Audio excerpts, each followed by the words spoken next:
يا رحمة للعالمين يا محمد. ناظرین السلام علیکم ورحمۃ اللہ وبرکاتہ. سیرت پروجیکٹ سیزن 4 ایپیسوڈ 32. بنو قریظہ کی بدعہدی اور بنو غطفان سے سلو.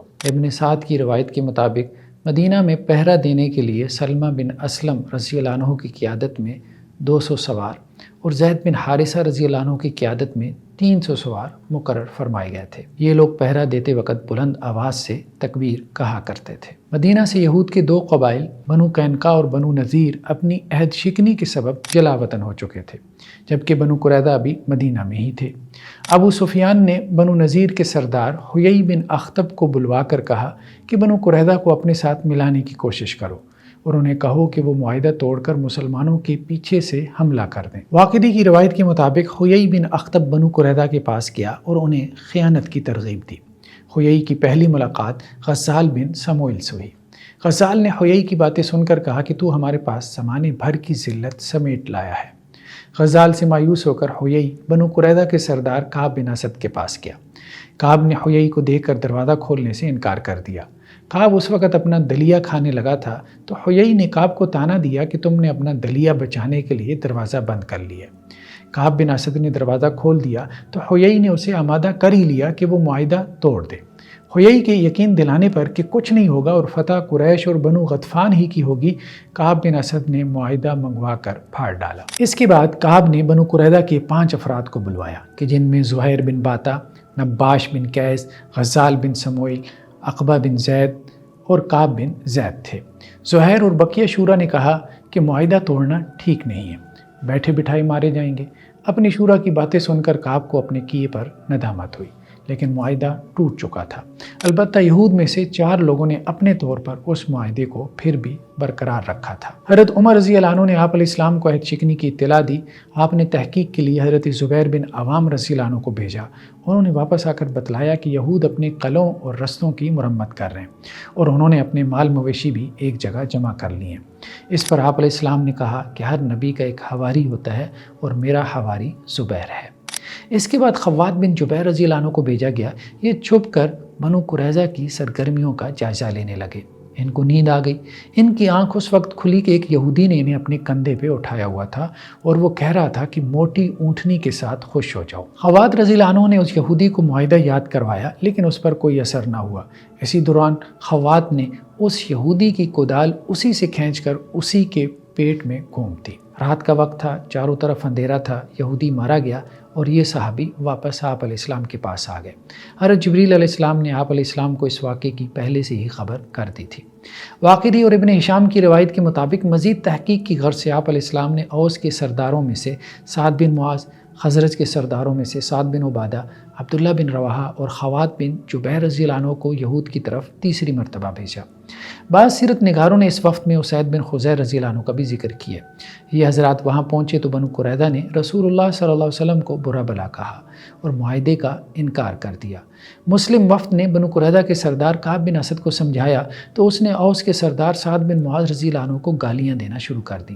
اس کے بعد یہود نے سعد بن عبادہ کو بھی گالیاں دی، لیکن انہوں نے اپنے اعصاب کو قابو میں رکھا اور عہد شکنی کے نتائج سے آگاہ کر کے واپس آ گئے. مسلم وفد نے واپس آ کے آپ علیہ السلام سے صرف اتنا کہا کہ عزل اور قارہ، یعنی جس طرح ان قبیلوں نے بدعہدی کی تھی، بنو قریظہ بھی اسی طرح کی بدعہدی پر تلے ہوئی ہیں. آپ علیہ السلام نے اللہ اکبر کا نعرہ لگا کر کہا کہ اللہ کی نصرت اور مدد پر خوش ہو جاؤ. یہ اس لیے تھا کہ لوگوں کے حوصلے پست نہ ہو جائیں. آپ علیہ السلام نے ایک طرف اللہ سے مدد اور نصرت کی دعا فرمائی اور دوسری طرف یہ تدبیر کی کہ بنو غطفان کے سرداروں میں سے عیینہ بن حصن فزاری اور حارث بن عوف مری سے ملاقات کی خواہش ظاہر فرمائی. انہیں مدینہ کا محاصرہ چھوڑ کر واپس جانے کی صورت میں 1 سال مدینہ کے پھلوں میں سے 1/3 فصل کی پیشکش بھی کی گئی. آپ علیہ السلام کے علم میں تھا کہ بنو غطفان کا اصل مقصد پیسہ بٹورنا ہے. وہ قریش کی طرح کے نظریاتی لوگ نہ تھے، لہذا آپ علیہ السلام نے ان کو قریش سے توڑنے کے لیے یہ پیشکش کی تھی. بنو غطفان نے اس پیشکش کو غنیمت سمجھ کے قبول کر لیا. واقعی کی روایت کے مطابق دونوں غطفانی سردار بات چیت کے بعد واپس چلے گئے اور اپنے قبیلے کے 10 سرداروں کو دوبارہ لے کر آئے تاکہ اس معاہدے کو تحریری صورت دے دی جائے. آپ علیہ السلام نے کاغذ قلم منگوا کر معاہدہ لکھنے کی ذمہ داری حضرت عثمان رضی اللہ عنہ کو سونپی.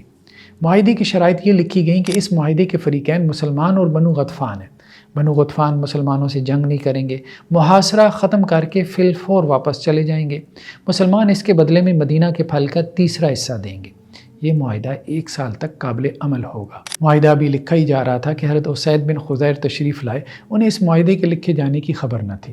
انہوں نے دیکھا کہ غطفانی سردار عیینہ بن حصن آپ علیہ السلام کے سامنے ٹانگیں پھیلائے بیٹھا ہے، تو انہوں نے اسے جھڑک کر کہا کہ اپنی ٹانگیں سمیٹ لے، اگر رسول اللہ صلی اللہ علیہ وسلم کی مجلس نہ ہوتی تو اپنا نیزہ تمہارے آر پار کر دیتا۔ انہیں جب بتلایا گیا کہ یہ بنو غطفان کے سردار معاہدہ کے لیے آئے ہیں، تو انہوں نے نبی کریم صلی اللہ علیہ وسلم سے کہا اگر تو یہ معاہدہ آسمانی حکم ہے تو کر گزریے، لیکن اگر اس کے علاوہ کوئی بات ہے تو ہم ان غطفانی قبائل سے نپٹ لیں گے۔